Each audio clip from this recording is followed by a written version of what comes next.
આજે આપણે એવા કુદરતી ખજાના વિશે વાત કરવાના છીએ જે આપણને જીવંત રાખે છે પણ ઘણીવાર આપણી નજરે પણ નથી ચડતા. તો ચાલો શરૂઆત એક બહુ જ સિમ્પલ સવાલથી કરીએ. કોઈ એવું માને છે કે ખાલી ગ્લાસ ખરેખર ખાલી હોય છે? તો જવાબ છે ના, બિલકુલ નહીં. એ તો હવાથી ભરેલો છે. અને આ જ નાનકડી વાત આપણને એક મોટા સત્ય તરફ લઈ જાય છે. આપણી આખી દુનિયા એવી જરૂરી ચીજોથી ભરેલી છે જે આપણે જોઈ પણ નથી શકતા. તો ચાલો ને આપણી આસપાસના આ અદૃશ્ય તત્વોને જરા નજીકથી ઓળખીએ. ક્યારેય વિચાર્યું છે કે આપણે જે હવામાં શ્વાસ લઈએ છીએ એમાં ખરેખર છે શું? એનું બંધારણ બહુ જ રસપ્રદ છે, ખબર છે? મોટા ભાગની હવા એટલે કે પૂરા 78% તો નાઇટ્રોજન છે.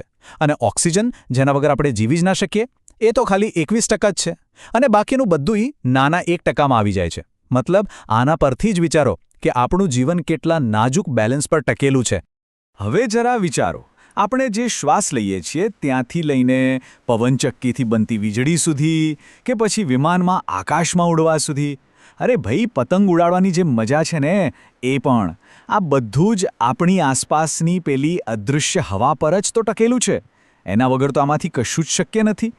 ઓકે, તો હવે વાત કરીએ એ શક્તિશાળી કુદરતી એન્જિન્સની જે આખા જીવનચક્રને ચલાવે છે, એટલે કે જંગલો અને પાણીની સિસ્ટમ્સ. અને આ બધી સિસ્ટમ્સના દિલમાં છે એક જાદુઈ પ્રોસેસ, જેને આપણે પ્રકાશ સંશ્લેષણ કહીએ છીએ.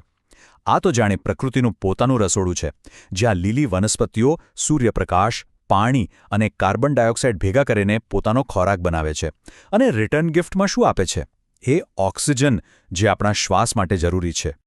અને જુઓ, આ પ્રોસેસ કામ કેવી રીતે કરે છે. સૂરજનો પ્રકાશ, કાર્બન ડાયોક્સાઇડ અને પાણી, આ બધું છોડમાં ઇનપુટ તરીકે જાય છે.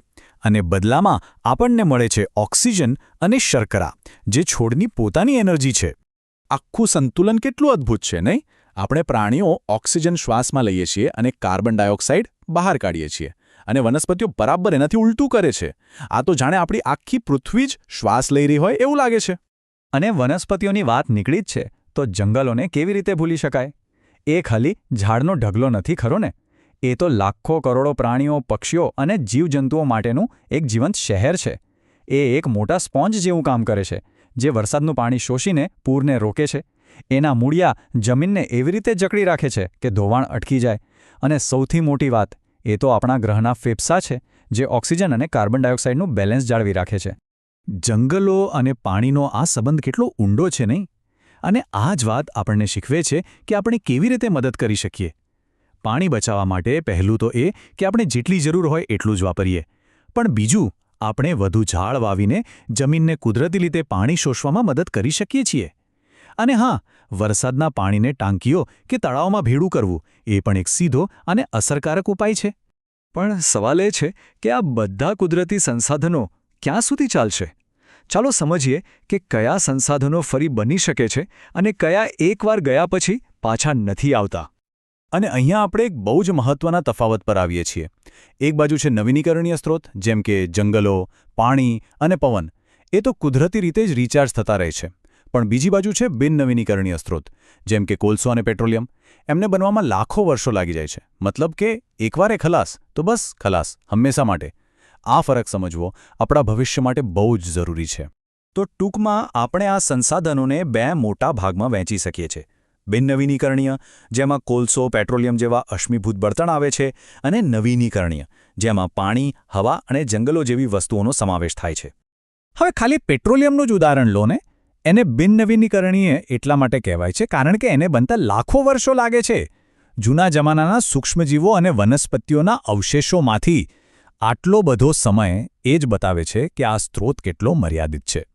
તો આ બધા સંસાધનોનો જે આપણે ઉપયોગ કરીએ છીએ એની અને આપણી બીજી પ્રવૃત્તિઓની પર્યાવરણ પર શું અસર થાય છે? ચાલો જોઈએ. અને સાચું કહું તો આ સંસાધનોનો જ્યારે આપણે ખોટો ઉપયોગ કરીએ છીએ ત્યારે એની કિંમત બહુ જ મોટી ચૂકવવી પડે છે. ખાલી વનનાબૂદીનું ઉદાહરણ લો. એનો અર્થ ખાલી ઝાડ કપાવું નથી. એ તો એક પછી એક સમસ્યાઓની ચેન શરૂ કરે છે. ક્લાઇમેટ ચેન્જ, જમીનનું રણ બની જવું, જમીનનું ધોવાણ, પૂર, વાતાવરણમાં ગ્રીનહાઉસ ગેસનો વધારો અને હજારો પ્રજાતિઓનો નાશ. લિસ્ટ બહુ લાંબુ છે. અને આ બધું કંઈક દૂર મોટા પાયે થઈ રહ્યું છે એવું નથી. આપણી રોજિંદી પ્રવૃત્તિઓ જેમ કે ગાડી ચલાવવી કે ફેક્ટરીઓમાંથી નીકળતો ધુમાડો એ સીધો જ હવામાં કાર્બન મોનોક્સાઇડ જેવા ઝેરી પ્રદૂષકો ફેલાવે છે. એટલે કે આપણી પ્રવૃત્તિઓ અને પર્યાવરણને થતા નુકસાન વચ્ચે એક સીધો સંબંધ છે. પણ આટલી બધી સમસ્યાઓ વચ્ચે એક સારી વાત એ છે કે આશા હજુ પણ છે. નાના નાના પ્રયાસો પણ બહુ મોટી અસર કરી શકે છે. અને સારા સમાચાર એ છે કે આપણે બધા આ ઉકેલનો ભાગ બની શકીએ છીએ.